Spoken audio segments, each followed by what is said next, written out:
கௌதர்பார் பாரம்பரிய ஆயுர்வேத முறையில் தயாரிக்கப்பட்ட சுத்தமான பூஜை பொருட்கள், புனிதமான தீபம், தூய்மையான தூபம். 36 வருட அனுபவம், 23 கிளைகள் கொண்ட சுற்றுலா நிறுவனம் ஸ்ரீ முருகன் டிராவல் ஏஜென்சி. தொடர்புக்கு ஸ்ரீமுருகன்டிராவல்.com. RS இன்ஃபோடெயின்மெண்ட் எல்ரெட் குமார் தயாரிப்பில் வெற்றிமாறன் இயக்கத்தில் விடுதலை 2 வெற்றி நடை போடுகிறது. சரி, இப்போ 2024 எடுத்துக்கிட்டோம் அப்படின்னு சொன்னா மக்கள் எல்லாருமே முருகப்பெருமான ரொம்ப அதிகமாக வணங்குனாங்க. இது முருகர் யுகம் அப்படிங்கிற மாதிரியான பல விஷயங்கள் நம்ம பார்த்தோம். தமிழக அரசே பழனி மலையில முத்தமிழ் முருகர் மாநாடு அப்படிங்கிற ஒரு விஷயத்த நடத்தினாங்க. 2025ல என்னென்னலாம் நடக்க போகுது? 25 முருகன் வழிபாடு இன்னும் அதிகமாகும். திருச்செந்தூர் முருகன் கோயிலுக்கு பௌர்ணமி அன்னைக்கு கிட்டத்தட்ட 1 லட்சம் பேர் வந்திருக்காங்க. அது தொடர்ந்து 3 மாசமா நடந்துகிட்டு இருக்கு. ஆன்மீகத்தின் பெயரால் இந்த சாமியை போய் இந்த கோவிலில் போய் இந்த நாளில் நீ கும்பிடுன்னு சொன்னால் அதுக்கு போகிறதுக்கு லட்சக்கணக்கான பேர் தயாராக இருக்காங்க. இது 2025ல் அந்த முருகன்ட்ட நீங்கள் எப்படி ஒரு அப்பாட்ட சொல்கிற மாரி, ஒரு குழந்தை போய் அப்பாட்ட கேட்குற மாரி நீ கேளுங்க. அந்த முருகன்ட்ட கும்பகோணம் போயிட்டு வர சொல்லுங்கள், சுவாமி மலைக்கு ஒரே ஒரு தடவை போயிட்டு வர சொல்லுங்கள். அவ்வளோ சந்தோஷமாக இருக்கும் இந்த 2025. முருகருடைய கோயிலில் இப்போ ஒரு அறுபடை வீடு உடைய டெவலப்மெண்ட் மாதிரி அடுத்த பெரிய லெவலில் ஒரு ஸ்தலமாக வர்றது என்னை பொறுத்த வரைக்கும் என்னுடைய நாலேஜுக்கு கிடைச்ச தகவல் படி நாலாங்கெல்லாம் வாங்கினீங்கன்னா அங்கே கொஞ்சம் வாங்கினீங்கன்னா இன்னும் நல்லா இருக்கும். ஸோ தமிழை அங்கங்கே பாட்டாக பிரித்து சொல்கிறாங்களே ஒழிய தமிழ் ஒன்று தான். அந்த தமிழ் கடவுள் முருகர் மட்டும்தான். ஸோ முருகருடைய வழிபாடு இந்த வருஷத்தை பொறுத்தவரை மிகச்சிறப்பாக இருக்கும். வேல்வேல் வெற்றிவேல். திருப்பதி லட்டு பற்றி பேசணும். அதுவும் ஒரு ஆன்மீக காரணம் தான். திருப்பதி லட்டுல கலப்படம் இருந்ததா இல்லையான்னு தெரியாது. இனி அந்த சிஸ்டம் சரியாயிடுச்சு இல்லையா? இனி லட்டுல இனி கிளீனாக இருக்கும். இப்போ போய் திருப்பதியில் லட்டு வாங்கி பாருங்க, யாராவது கொண்டு வரதுக்குள்ளே நெய் மனம் நம்ம ரூமுக்கே அடிக்கும். எவன் கொள்ளை அடித்தாலும் எது பண்ணாலும் தெய்வம் ஒரே நாளில் எல்லாத்தையும் கரெக்ட் பண்ணும். பெரிய பெரிய நடிகர்களினுடைய திரைப்படங்கள் எல்லாமே 2020ல் வருது. நிறைய ரசிகர்கள் காத்திருக்காங்க. அது எப்படி இருக்கும்? அவங்களுக்கு சாதகமாக அமையும்? 10 நிமிஷத்துக்கு ஒரு படம் எடுப்பார் ஒருத்தர். அது ஓஹோன்னு ஹிட்டாகி எக்கச்சக்கமாக ஓடிடியில் சம்பாதிச்சு படத்தை விட மிகப்பெரிய அளவில் ஒரு வெற்றியை கொடுக்கக்கூடிய வெப் சீரிஸ். அது தமிழ்நாட்டில் இந்தியாவில் உலகத்தை ஆட்டி படைக்கக்கூடிய அளவுக்கு அந்த நிகழ்வு வரும். சினிமாவை பொறுத்த வரைக்கும் இந்த சனிப்பயிற்சி சினிமா துறைக்கு பொங்கு சனி தான். அது சூப்பராக அமையும். அவங்களுக்கெல்லாம் வெற்றி நிச்சயம். இளம் ஹீரோக்கள் ஹீரோயின்களுக்கு பெரிய அளவுக்கு வெற்றிகள் கிடைக்கக்கூடிய ஆண்டாக தான் நான் பார்க்குறேன். IBC பக்தியின் astrologers round table 2024 title sponsor கௌதர்பார் பாரம்பரிய ஆயுர்வேத முறையில் தயாரிக்கப்பட்ட சுத்தமான பூஜை பொருட்கள், புனிதமான தீபம், தூய்மையான தூபம். Powered by Shri Murugan travel agency. 23 கிளைகள், 36 வருட அனுபவம் கொண்ட சுற்றுலா நிறுவனம். மூவி பார்ட்னர் விடுதலை பார்ட் 2 உங்கள் அபிமான திரையரங்குகளில் வெற்றி நடை போடுகிறது. சரி, இப்போ 2024 எடுத்துக்கிட்டோம் அப்படின்னு சொன்னா மக்கள் எல்லாருமே முருகப்பெருமான ரொம்ப அதிகமாக வணங்குனாங்க. இது முருகர் யுகம் அப்படிங்கிற மாதிரியான பல விஷயங்கள் நம்ம பார்த்தோம். தமிழக அரசே பழனி மலையில முத்தமிழ் முருகர் மாநாடு அப்படிங்கிற ஒரு விஷயத்த நடத்தினாங்க. அந்த மாதிரியான விஷயங்கள் 2025ல என்னென்னலாம் நடக்க போகுது சார்? 25 முருகன் வழிபாடு இன்னும் அதிகமாகும். இப்போ சமீப காலத்தில் பார்த்தீங்கன்னா திருச்செந்தூருக்கு போகிறவங்களுடைய எண்ணிக்கை ரொம்ப அதிகமாயிருக்கு. பௌர்ணமி அன்னைக்கு கிட்டத்தட்ட 1 லட்சம் பேர் வந்திருக்காங்க. எப்போதும் அந்த ஐப்பசி மாதம் நடக்கிற சூரசம்ஹாரத்துக்கு தான் அவ்வளோ கூட்டம் வரும். திருச்செந்தூரில் வருஷம் சூரசம்ஹாரம் கந்தசஷ்டி விழாக்கு பெரிய கூட்டம் வரும். எல்லாருக்கும் தெரிஞ்ச விஷயம் அது. தைப்பூசம்னா பழனிக்கு வரும், ஆடி கிருத்திகன்னா திருத்தணிக்கு வரும். இதெல்லாம் முருகன் கோயிலில் அதிகமாக கூட்டம் வரக்கூடிய விழாக்கள். ஆனால் திடீர்னு பார்த்தீங்கன்னா சமீப காலத்தில் திருச்செந்தூர் முருகன் கோயிலுக்கு பௌர்ணமி அன்னைக்கு கிட்டத்தட்ட 1 லட்சம் பேர் வந்திருக்காங்க. அது தொடர்ந்து 3 மாதமாக நடந்துகிட்டு இருக்கு.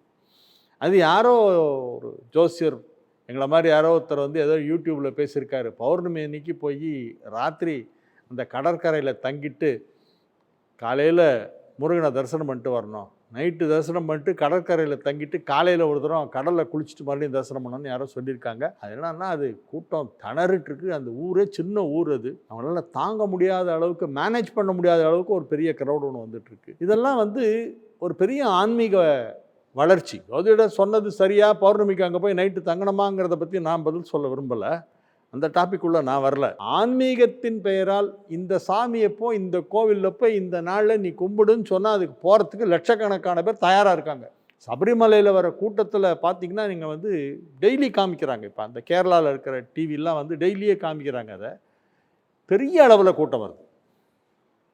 ஆன்மீகம் பெரிய அளவில் வளர்ந்து கொண்டு இருக்கிறது. முருக பக்தி மட்டுமல்ல, இப்போ திருப்பதிலையும் பார்த்தீங்கன்னா டெய்லி இன்றைக்கி எத்தனை பேர் தரிசனம் பண்ணாங்கன்றதை போடுறாங்க டிடிடி சேனலில். நேற்று மொத்தம் தரிசனம் பண்ணவங்க 78,500 சொல்கிறோம். இந்த மாதிரிலாம் டெய்லி அவங்க டெய்லி ரிப்போர்ட் மாதிரி கொடுக்குறாங்க.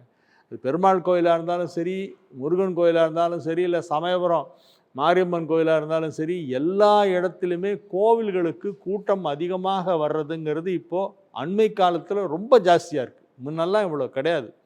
ஒரு தேய்பிறை அஷ்டமின்னா சிவன் கோயில் உள்ளே போக முடியல, அப்படி ஒரு கூட்டம் வருது. பிரதோஷம்னா கோவிலுக்கு வெளியில் வரைக்கும் கியூ நிற்குது. அதனால் ஆன்மீகம் வளர்ச்சி அடைகிறதுங்கிறது நல்லது தானே, அது சந்தோஷமான ஒரு விஷயம். 25லையும் அப்படி தான் இருக்கும், இன்னும் அதிகமாகும். சரி, 2025 ஆன்மீகம் எப்படி இருக்கும்? 2025ங்கிறது குருவோட ராசி தனுசு ராசின்னு தான் சொல்லி ஆரம்பித்தேன். அதுவே குருவோட அம்சத்தில் தான் ஆரம்பிக்குது. அதை விட்டு இந்த வருஷம் ஆன்மீகத்தை சம்மந்தப்பட்ட விஷயங்கள் நல்லா அவருடைய சிஸ்டத்தில் ஏஎல்பியில் இந்த 2025ங்கிறது மிகப்பெரிய ஒரு குரு பகவானுடைய ஆட்சி தான். அப்போ நம்ம முருகப்பெருமானுடைய ஆட்சி தான் 2025. நல்ல இன்னும் ஒரு ஆன்மீகத்தில் பெரிய ஒரு மாற்றமோ பெரிய ஒரு பயபக்தியான ஒரு ஆண்டாக தான் இது அமையும். ஒவ்வொரு படிக்கட்டாக வளர்ந்துக்கிட்டே வருது. இந்த வருஷம் நாங்கள் கும்பகோணத்தில் இருக்கக்கூடிய சுவாமி மலையில் இருக்கக்கூடிய முருகனை தான் நாங்கள் முருகன் அங்கே தான் வழிபாடு நிலைகளை நாங்கள் கொண்டாடுவோம். ஒவ்வொரு வருஷமும் ஒவ்வொரு வருஷம் கொண்டாடும் போது இந்த வருஷம் சுவாமி மலை முருகன் எங்களுக்கு எல்லா கோவிலும் நான் பயணிக்கு தான் அடிக்கடி நாங்கள் போவோம். எல்லோரும் முருகனை இன்றைக்கி இந்த வருஷம் ரொம்ப அதிபக்தியாக கும்பிட்டா அவங்களுடைய வேண்டுதல் பிரார்த்தனைகள் யாரோ ஒருத்தட்ட சொல்லணும். அது மக்கள் யார்கிட்ட சொல்ல முடியும்? ஒரு மனிதர்கிட்ட சொன்னால் அது குறை சொல்கிற பேரி, குற்றம் சொல்கிற பேரி நினைக்கிறாங்க. அதான் கடவுளை தேடி நாங்கள் போகிறோம். மக்கள் ஏதோ ஒரு கடவுள்கிட்ட போய் சொன்னால் இதை கேட்க மாட்டாரா? அதுக்காக தான் நாங்கள் போய் இந்த கடவுளை பிடிச்சி ஏதோ ஒரு வழி கேட்குறோம். அது 2025 அந்த முருகன்ட்ட நீங்கள் எப்படி ஒரு அப்பாட்ட சொல்கிற மாரி, ஒரு குழந்தை போய் அப்பாட்ட கேட்குற மாரி நீ கேளுங்க அந்த முருகன்ட்ட. உண்மையிலே 2025 நீ கேட்டதெல்லாம் கிடைக்கும் அப்படின்னு நான் அந்த நேரத்தில் சொல்கிறேன். கண்டிப்பாக நீங்கள் கும்பகோணம் போயிட்டு வர சொல்லுங்கள். சுவாமி மலைக்கு ஒரே ஒரு தடவை போயிட்டு வர சொல்லுங்கள். அவ்வளோ சந்தோஷமாக இருக்கும் இந்த 2025. நல்லதான் நடக்கணும் அப்படின்னு நானும் வேண்டுறேன். சரி, 2025 ஆன்மீகம் எப்படி இருக்கும்? மக்களினுடைய பக்தின்றது எப்படி இருக்கும்? அதை நீங்கள் கேட்ட மாதிரி தமிழ் கடவுள் ஒருத்தர் தான் முருகர். தமிழுங்கிறது ஒன்றே ஒன்று தான். இலக்கண தமிழ், இலக்கிய தமிழ், பேச்சு தமிழ், எழுத்து தமிழ். புரிஞ்சவங்களுக்கு செந்தமிழ், முத்தமிழ், அந்த தமிழ், இந்த தமிழ்னு நீங்கள் பிரிவினையாக பிரித்து சொல்லிட்டுங்களே ஒழிய தமிழ் ஒன்று தான். நான் படிக்கிற காலத்தில் இந்தின்னு ஒன்று கொண்டு வந்தாங்க. அப்போ பள்ளிகளில் சிறப்பு தமிழ்னு வச்சாங்க. ஹிந்தி படிக்காதவங்க சிறப்பு தமிழ். அந்த சிறப்பு தமிழில் பார்த்திங்கன்னா இலக்கணம், இலக்கியம் எல்லாமே கலந்துருக்கும் நாங்கள் படிக்கிற காலத்தில். ஸோ தமிழை அங்கங்கே பாட்டாக பிரித்து சொல்கிறாங்களே ஒழிய தமிழ் ஒன்று தான். அந்த தமிழ் கடவுள் முருகர் மட்டும்தான். ஸோ முருகருடைய வழிபாடு இந்த வருஷத்தை பொறுத்தவரை மிகச்சிறப்பாக இருக்கும். வேல்வேல் வெற்றிவேல். முருகர் கும்பிட்றது 100 ஆண்டு காலமாக இருக்கிற விஷயம். அறுபடை வீடு கொடுத்த ஒரே ஊர் தமிழ்நாடு. அண்ணன் சொன்ன மாதிரி தமிழ் கடவுளே முருகர் தான். எப்பொழுதுமே சிம்பிளாக நம்ம முருகருக்கு பார்த்திங்கன்னா முருகருடைய கோயிலில் இப்போ ஒரு அறுபடை வீடு உடைய டெவலப்மெண்ட் மாதிரி அடுத்த பெரிய லெவலில் ஒரு ஸ்தலமாக வர்றது என்னை பொறுத்த வரைக்கும் என்னுடைய நாலேஜுக்கு கிடைச்ச தகவல் படி சிறுவாபுரி தான் வரும். சிறுவாபுரியில் தான் படையெடுப்பு அதிகமாக இருக்கும். ஸோ சிறுவாபுரி பக்கத்தில் இருக்கிற ஆளுங்களுக்கெல்லாம் இனி அது ஜாக்பாட்டு தான். நாலாங்கெல்லாம் வாங்கினீங்கன்னா அங்கே கொஞ்சம் வாங்கினீங்கன்னா இன்னும் நல்லாயிருக்கும். ஏன்னா நான் கணக்கு போட்டது தான் சொல்கிறேன். அந்த பக்கம்லாம் வச்சா நல்லது. சிவன் வழிபாடு தான் இந்த வருஷம் நிறைய இருக்கும். சிவன் தான் உங்களுக்கு வழிபாடுலே அதிகமாக சிவன் தான் இருக்கும்.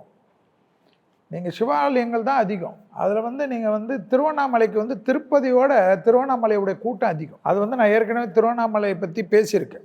பிரச்சனைகள் அதிகமாக மக்கள் போகக்கூடிய இடம் பார்த்திங்கன்னா சிவன் தான். முருகர் குலதெய்வமாக வச்சுருக்கிறதுனால நிறைய பேருடைய அமைப்பு, முருகருடைய அமைப்பு. அங்காளம்மனா இப்போ மேல்மலையனூர் அங்காளம்மன் இருக்குது.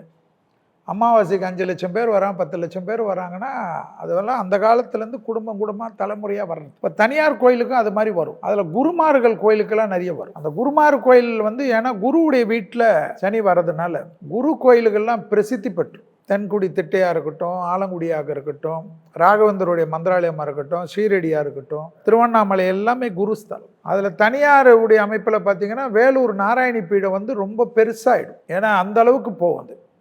திருவண்ணாமலை சுற்றி இருக்கக்கூடிய அதே மாவட்டத்துக்கு உண்டானது. திருவண்ணாமலை இப்போ ஜெகஜோதியாக அந்த சரிவு கிருவு காட்டினதுலேருந்து மக்கள் கரெக்டாக ஆகிடுவான். இந்த கடவுள்கிட்ட கொஞ்சம் ஏன்னா கடவுள் ருத்ரதாண்டவம் ஆட ஆரம்பித்த பிறகு மக்களுக்கு அவரை நம்பி இருக்கிறவங்களுக்கு நிறைய பண்ணுவார். சார், அப்போ இந்த சரிவுக்கு பின்னாடியும் ஒரு ஆன்மீக காரணம் இருக்கு. ஆன்மீக காரணம் இல்லாமல் எதுவுமே நடக்கும். தெய்வாலயங்களில் ஆன்மீக காரணம் இல்லாமல் வராது. திருப்பதி லட்டு பற்றி பேசணும், அதுவும் ஒரு ஆன்மீக காரணம் தான். திருப்பதி லட்டில் கலப்படம் இருந்ததா இல்லையான்னு தெரியாது.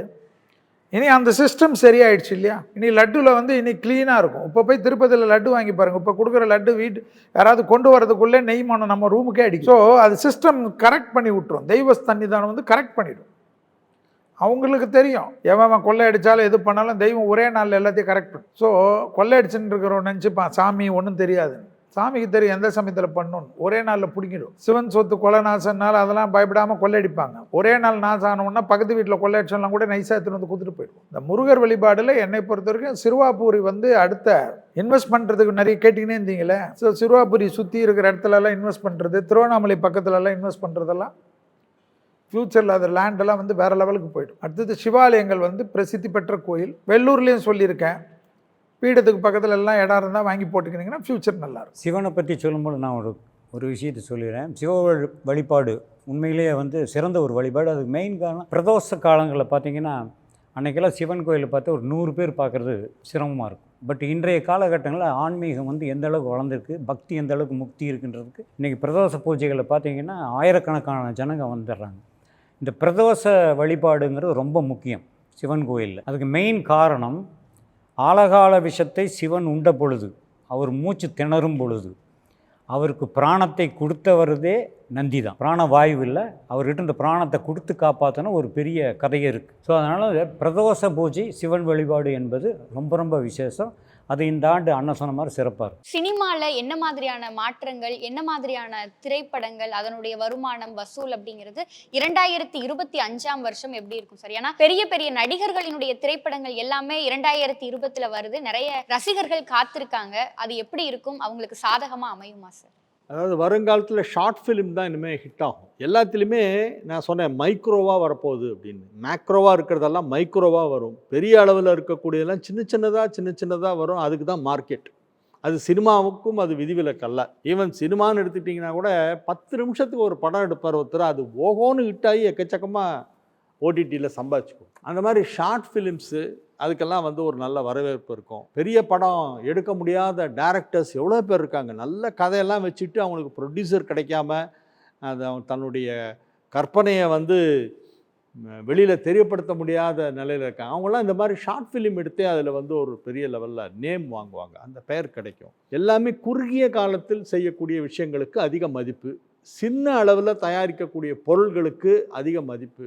இப்போ செல்ஃபோன் வந்து ஒரு கை அளவு இருக்குது, அதில் பாதிக்கு வரும். குட்டியாக ஒரு செல்ஃபோன் திடீர்னு இன்ட்ரடியூஸ் பண்ணுவாங்க, அது வந்து ஒரு தீப்பெட்டியோட கொஞ்சம் பெருசாக இருக்கும், அந்த சைஸுக்கு செல்ஃபோன் வரும். அந்த மாதிரி சிறிய பொருட்கள், குறுகிய கால நிகழ்வுகள் இதெல்லாம் கொஞ்சம் அதிகமாகும். அதுக்கு அதிக வரவேற்பு மக்கள் மத்தியில் கிடைக்கும்.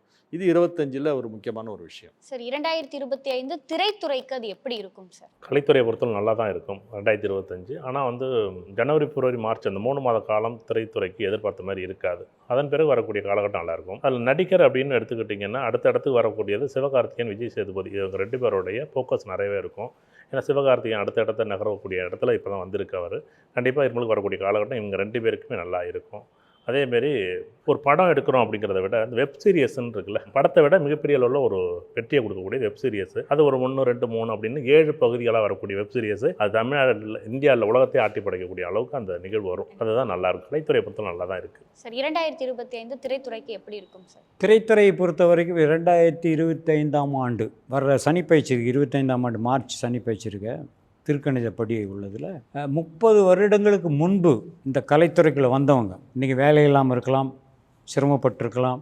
அண்ணன் சொன்ன மாதிரி வந்து நிறைய கதை வச்சுருக்கிறவங்க, கதையை வந்து சினிமா எடுக்க முடியாமல் அவதிப்படுறவங்க, டைரக்ட் பண்ண முடியாமல் கஷ்டப்படுறவங்க, நடிப்பு சான்ஸ் இல்லாமல் இருக்கிறவங்க, இவங்க எல்லாருக்குமே மறுமலர்ச்சி அடுத்த செகண்ட் ரவுண்டு வருவாங்க. சினிமாவை பொறுத்த வரைக்கும் இந்த சனிப்பயிற்சி வந்து சினிமா துறைக்கு பொங்கு சனி தான். அது சூப்பராக அமையும், அவங்களுக்கெல்லாம் வெற்றி நிச்சயம். மிகப்பெரிய நடிகர்கள்னு சொல்லி நினைக்கிறவங்க அவங்க எல்லாருடைய படமுமே வந்து வரப்போகுது, எப்படி இருக்கும் சார்? இல்லை நீங்கள் நினைக்கிற அளவுக்கெல்லாம் எந்த வீழ்ச்சியும் எனக்கு தெரிஞ்சு கிடையாது. புதுசாக வரக்கூடிய இளம் ஹீரோக்கள்லாம் பெரிய ஃபேமஸ் ஆகிடுவோம். அதாவது இவ்வளோ வருஷம் பாடுபட்டு டெவலப் ஆன ஹீரோக்களை விட ஒரு படம் 2 படத்தில் எடுத்த உடனே என்ட்ரி ஆகிட்டு அவங்க ரூலிங்கெல்லாம் 25ஆம் ஆண்டுலாம் ஆரம்பிச்சோம், இந்தியா லெவலில் ஆரம்பித்தோம். இளம் ஹீரோக்கள் ஹீரோயின்களுக்கு பெரிய அளவுக்கு வெற்றிகள் கிடைக்கக்கூடிய ஆண்டாக தான் நான் பார்க்குறேன். 75% படம் வந்து வெற்றி படமாகவே அவங்களுக்கு நஷ்டம் இல்லாமல் ப்ரொடியூசர் இருக்கிறனால, ஏன்னா மீடியா வளர்ச்சி கண்டிப்பாக வரும். அப்போது நிறைய பேர் வந்து இந்த சினிமா துறைக்கு வருவாங்க. அதுபோல் வரக்கூடிய காலகட்டம் சினிமா துறையில் நிறைய இளம் ஆதிக்கம் தான் இனி. ஏன்னா குரு வீட்டுக்கு சனி வரக்கூடிய காலம், ராகு வந்து சனியுடைய வீட்டுக்கு வரக்கூடிய காலம். குருவானவர் புதன் வீட்டுக்கு போகிறனால புதுமையானவர்கள் தான் நீ ஆட்டி படைப்பார்கள். அதுக்கேற்ற மாதிரி இருக்கும். இப்போ உங்களை போல் ஒரு சிறிய சிறிய யூடியூப் டிஜிட்டலில் இருக்கிறவங்களுடைய அவங்களே வந்து தனிப்படமாக பிரித்து சீரியல் மாதிரி போடுறதெல்லாம் பிரமிப்பும் வேறு லெவலுக்கு வந்துடும், இந்த அட்வான்ஸ்டு பொசிஷன். ஸோ திரைத்துறையினர்களுக்கு எல்லாம் இருக்கும். உங்களுக்கு இன்னும் நிறைய கல்யாணம் நடக்கும். ஏன்னா நம்ம கல்யாணம் நடக்கும்ட்டால அப்போ திரைத்துறையினரும் அதில் இருக்காங்கல்ல. ஸோ நிறைய பேருடைய கல்யாணம் இந்த நேரத்துலேருந்தே நடக்க ஆரம்பிச்சோம். ஸோ அதெல்லாம் நிறைய விஷயம் நடக்கும். சார், உலகளாவிய பொது பலன்களாக இருந்தாலும் சரி, அரசியல், சினிமா, பக்தி, ஆன்மீகம், இதெல்லாம் இந்த 2025 எப்படி இருக்கும் அப்படிங்கிற மாதிரியான பல விஷயங்களை நீங்கள் எங்களோட பகிர்ந்துக்கிட்டீங்க. அடுத்ததாக 12 ராசிக்காரங்களுக்கும் இந்த 2025 என்ன மாதிரியான பலன்களை கொடுக்க போகுது, எந்தெந்த விஷயங்கள்ல எல்லாம் அவங்க கவனமாக இருக்கணும் அப்படிங்கிறத உங்ககிட்ட பேசி தெரிஞ்சுக்கலாம். கௌதர்பார் பாரம்பரிய ஆயுர்வேத முறையில் தயாரிக்கப்பட்ட சுத்தமான பூஜை பொருட்கள், புனிதமான தீபம், தூய்மையான தூபம். 36 வருட அனுபவம், 23 கிளைகள் கொண்ட சுற்றுலா நிறுவனம் ஸ்ரீ முருகன் டிராவல் ஏஜென்சி. தொடர்புக்கு sreemurugantravel.com. RS infotainment Elred Kumar தயாரிப்பில் வெற்றிமாறன் இயக்கத்தில் விடுதலை 2 வெற்றி நடை போடுகிறது.